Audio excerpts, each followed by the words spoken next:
Hello everyone, how are you doing? I hope that you are doing so very well. Today we're here to talk about the books that I read in July. July was a pretty good reading month, mostly because of Booktubeathon. I read 7 books during the week of Booktubeathon, bringing the month's total to 11 books. I've also found that lately my average rating is about a 3 or a 4, and I'm a lot more stingy with the 5s that I give out, so I have a lot of like 4s and 4.5s. It's really good, just like wasn't quite a 5 for me. Only one 5 book today. First up, we've got Love, Fortunes, and Other Disasters by Kimberly Carlius. This was a Booktubeathon read, and it was my people on the cover read. This is about a girl named Fallon. She goes to school in this town where everyone gets a love fortune every single year. She gets a love fortune that basically says she'll never fall in love. But she's not about that life, and she's like, no, we're not gonna have that. And then they also look into some other underlying mysteries about this town. This book had such an interesting concept and plot base, but it just really didn't deliver for me. There wasn't a lot of character development. It kind of felt like you were jumping in and you were supposed to already know the characters, but you didn't really get to know them. The love story was kind of okay. There were some times that it was like, oh my gosh, my heart. But then most of the time it's just like, okay, I mean, cool, I guess. I don't know that I would recommend this book, but it wasn't like the worst thing I've ever read. I originally gave it a 3 and said maybe it was a 3.5, but after thinking about it a little bit more, I'm gonna move that down a star, and it's more like a 2 or a 2.5. Like, I didn't hate it, but I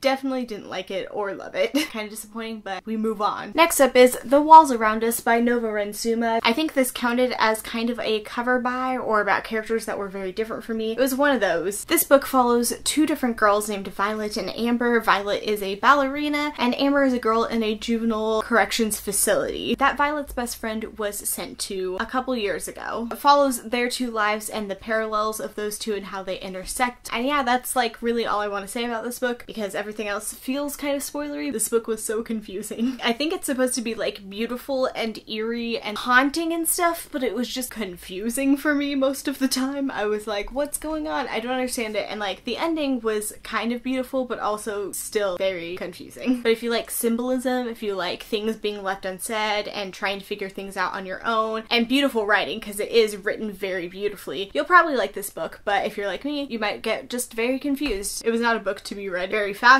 That might be part of it, but it was just okay for me, and that's why I gave it a 3 out of 5 stars. Next up is 1,000 Pieces of You by Claudia Gray. This was my cover by book for Booktubeathon, and I also read it on audiobook pretty much throughout the whole week. I really liked the audiobook narrator. She was pretty great, except for sometimes when she was doing accents, I was like, you tried. A for effort. This is about a girl named Marguerite whose parents have invented this device called the Firebird that allows people to jump between dimensions. At the start of this book, Marguerite's father has been murdered, and they know who did it, and so her and Theo, one of her parents' grad students, jump into another dimension to find Paul, who killed her father. And that's about all I can tell you without it being spoilery. There are some books that are just that are 3s, and some books that I just really loved things and I really hated things, and this is one of those books. One thing that you need to know about this book going in is that it is a romance above everything else. The romance overtakes every single part of this book, which I am not a huge fan of. The romance did a lot of things that I like, but I don't like when the romance overtakes the essential plot. The worlds they go into are very interesting, and it's really cool. There's just so much romance. And it's also very predictable. In the first chapter, I was like, oh, this is what's gonna happen, happened. And I was like, well, duh. It's so obvious. But I like it enough to keep reading and kind of figuring out what happens. But I also love the ideal in this that like soulmates find each other across dimensions. That was pretty great and super romantic. So love-hate relationship with this book. I gave it a 3 out of 5 stars. Next up is Throne of Fire by Rick Riordan. Slowly but surely I'll get through the Kane Chronicles. The other one I read months ago, and now I'm finally reading the second one. And as always, Rick Riordan is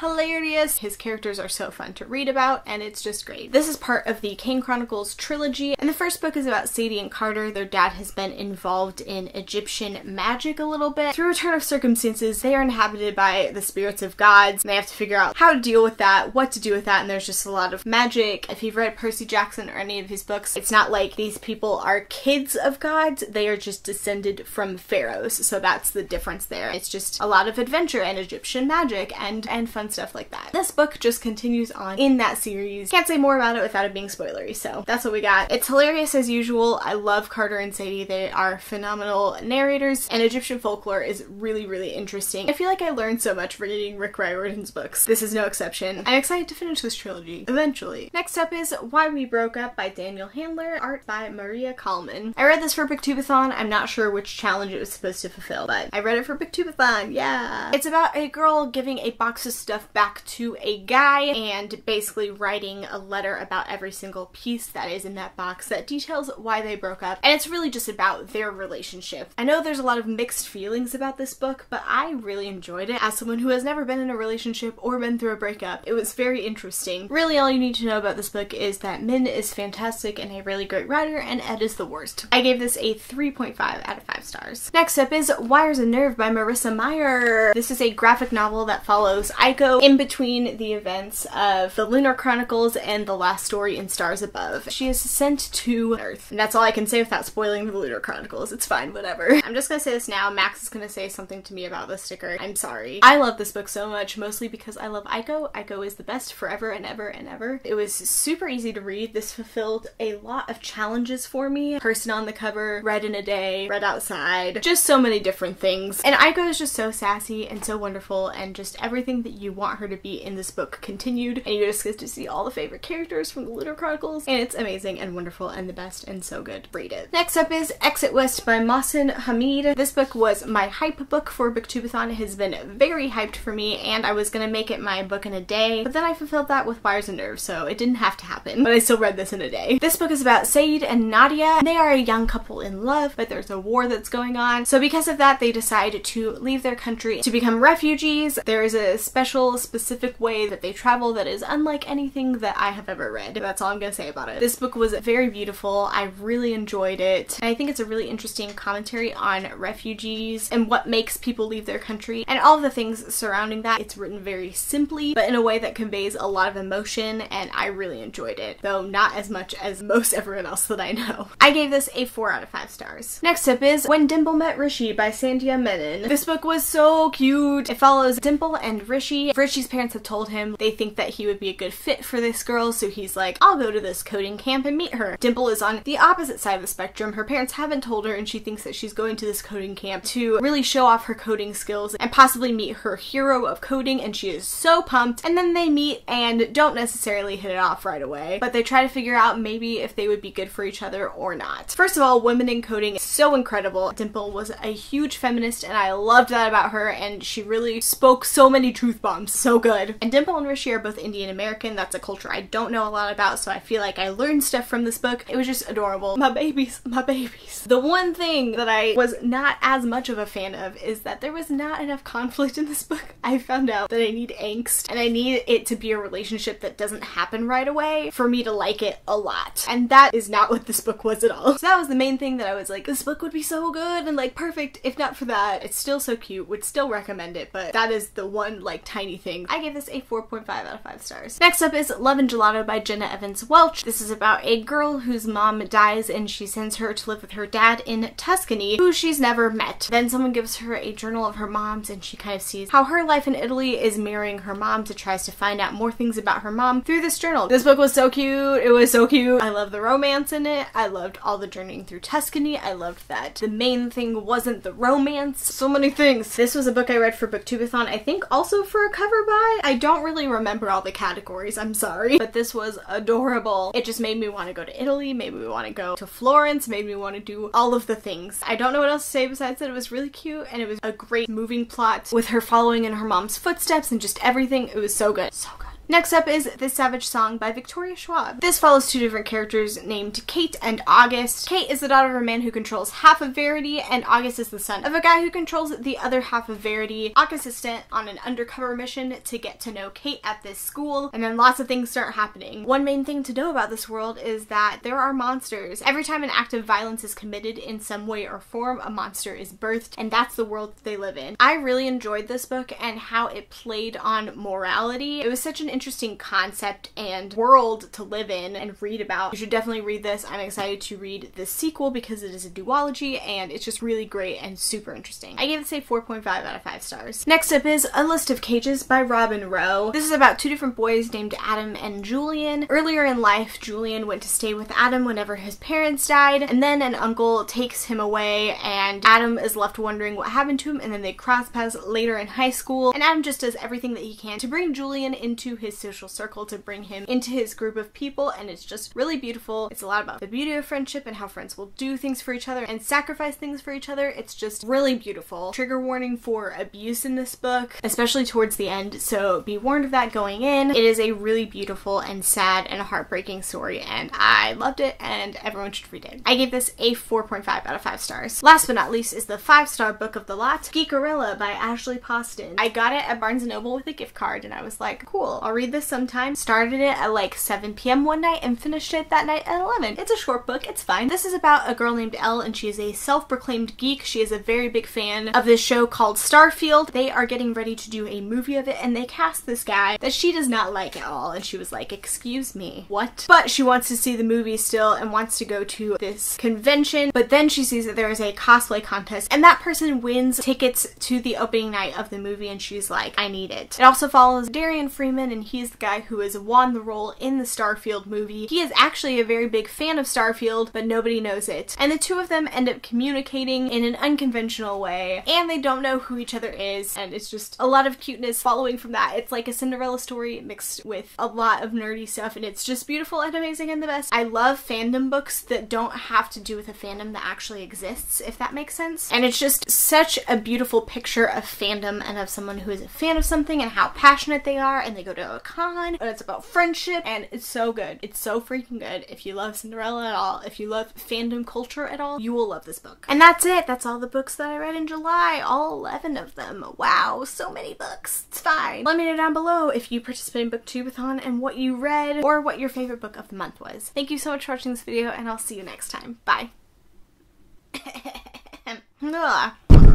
Stop. Oh my gosh. Sit.